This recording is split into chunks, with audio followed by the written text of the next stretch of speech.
Assalamualaikum dan selamat petang. Sebelum saya memulakan pembentangan ini, izinkan saya memperkenalkan diri dan juga ahli kumpulan yang lain. Kumpulan ini terdiri daripada MB Nur Ifa, Nur Asyikin, Nur Anis, Parsila Kintinalas, dan juga saya sendiri yaitu Nurin Munira binti Tamari. Sebagai pengenalan, penggunaan ICT dalam proses pengajaran dan pembelajaran sudah tidak asing lagi. Di antara contoh penggunaan ICT dalam bidang geografi ialah pemetaan secara berkomputer. Jadi, terdapat pelbagai jenis perisian yang boleh kita gunakan. Antara jenis perisian yang boleh kita gunakan ialah Map Info Pro Professionals, merupakan salah satu perisian bagi menganalisis data-data geografi. Fungsi perisian ini juga adalah untuk pemetaan dan juga analisis lokasi.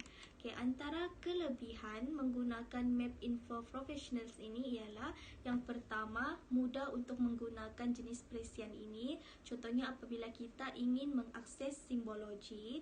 Yang kedua ialah Map Info Pro ini merupakan aplikasi 64 bit. Jadi, perisian ini membolehkan kita memproses lebih banyak data dalam satu masa.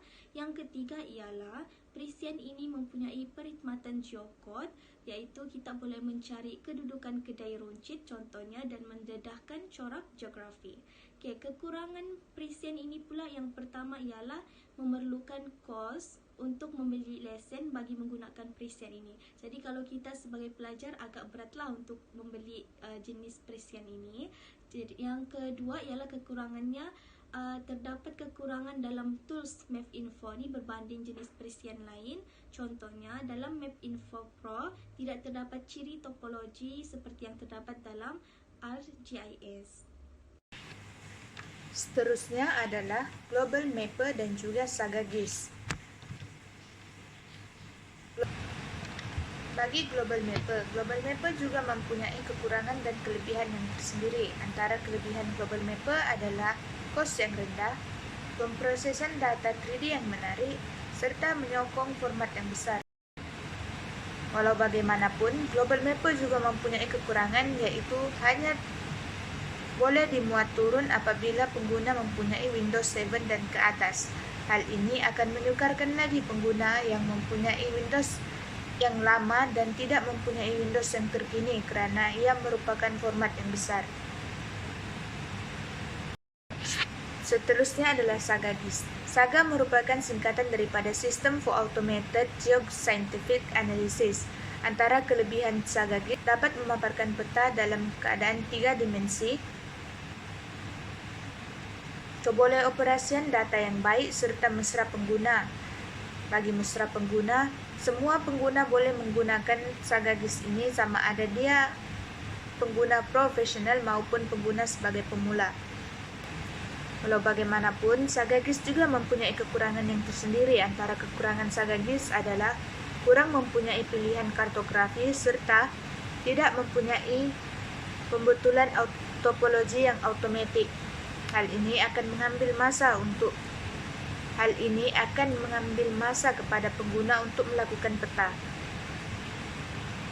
Assalamualaikum warahmatullahi wabarakatuh. Nama saya Parsila binti Kintinalas, memegang kad matriks BP 20110138, dan pada hari ini saya akan membentangkan jenis perisian GIS iaitu Map Window dan juga UDIG. Map Window adalah satu alat pemetaan dan sistem pemodelan GIS dan API GIS dalam bentuk sumber terbuka yang boleh dialihkan semula, yang menarik untuk kesederhanaan penggunaannya dan untuk dijalankan pada Microsoft Windows.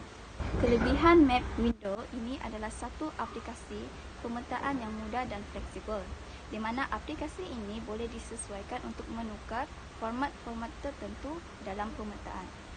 Kelebihan kedua pula ialah mempunyai kepelbagaian plug-in. Fungsi di dalam aplikasi ini memberi banyak kelebihan kepada pengguna untuk mempelajari fungsi-fungsi yang berkaitan dengan pemetaan. Kelebihan ketiga pula ialah mempunyai Active X Control. Kelemahan web window ni dapat dilihat apabila perisian ini tidak mudah diakses kerana hanya sesuai pada sistem operasi tertentu. Kedua adalah tidak dapat memutar ciri titik apabila diletakkan mengikut file font. Maksudnya, pengguna ni dia mengalami masalah dalam menetapkan sudut kepada semua titik pada satu masa. UDIC ialah aplikasi GIS sumber terbuka untuk akses, pengeditan dan juga tontonan data GIS desktop. UDIC adalah berdasarkan rangka kerja Java Elapsed Reach Client iaitu RCP. Pilihan UDIC yang pertama adalah mempunyai kecepatan, eksekusi yang bagus dan tampilan user yang friendly. Yang kedua pula adalah mempunyai pilihan yang pelbagai dan menyokong software GIS lain. Dan ketiga, kelebihannya adalah penggunaan simbol yang menarik kerana dilengkapi dengan contoh yang berstruktur. Kekurangan UDIC pula ialah aplikasi ini tidak fleksibel dan dia tidak boleh digunakan secara online. Kedua, proses penambahan fail agak sedikit rumit. Dan ketiga ialah ia agak rumit dalam melakukan pelabelan pada peta bagi pengguna pemula. Baik, seterusnya kita pergi kepada ArcGIS Pro. Apa itu ArcGIS Pro?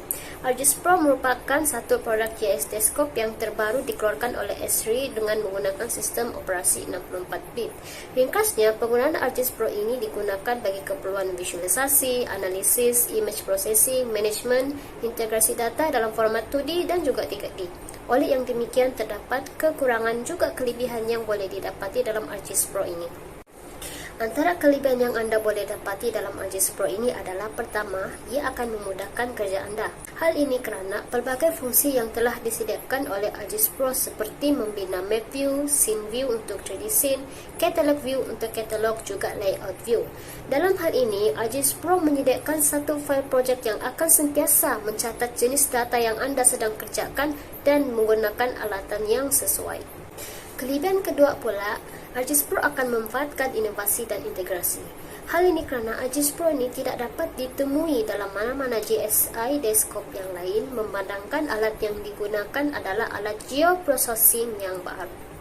Baik, seterusnya kita masuk kepada kekurangan ArcGIS Pro, iaitu pertama, isu kelajuan. Hal ini kerana terdapat banyak pengguna yang mengatakan bahawa ArcGIS Pro mempunyai masalah isu kelajuan dari segi menekan tools-tools tersebut. Ini akan menyebabkan projek-projek yang dilakukan tertangguh dan seterusnya menyebabkan banyak pengguna merasa kecewa. Kekurangan seterusnya merupakan penggunaan yang amat rumit.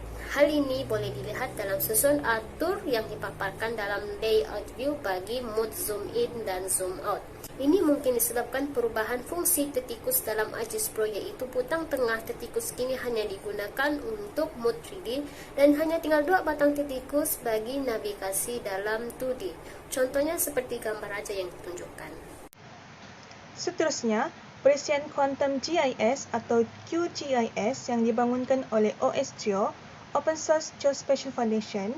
Kelebihannya ialah percuma dan open source yang memberikan perkhidmatan percuma tanpa had dan sokongan untuk hampir semua jenis sistem operasi. Kelebihan lain adalah penampilannya atau interface yang ringkas dan mesra pengguna. Simbol perisian mudah digunakan dan difahami. Selain itu, remote sensing processing tool yang lebih baik dan mempunyai QGIS Semi-Automatic Classification Plugin untuk memudahkan kerja-kerja GIS serta menyediakan 500 plugins. Namun, kekurangan perisian ini ialah pada layout peta, iaitu tidak boleh memunculkan sistem koordinat geografi dan tidak mempunyai sokongan 3 dimensi. Perisian ILWIS Integrated Land and Water Information Management pula mempunyai kelebihan SMSE, iaitu gabungan antara konsep overlay pada GIS dan AHP.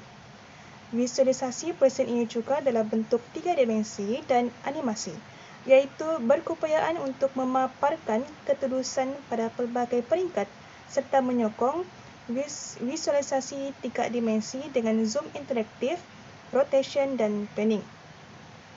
Perisian ini juga mempunyai remote sensing tool yang baik dan dilengkapi dengan alat stereoskopi dan anaglyph untuk mencipta pasangan stereo daripada 2 gambar udara.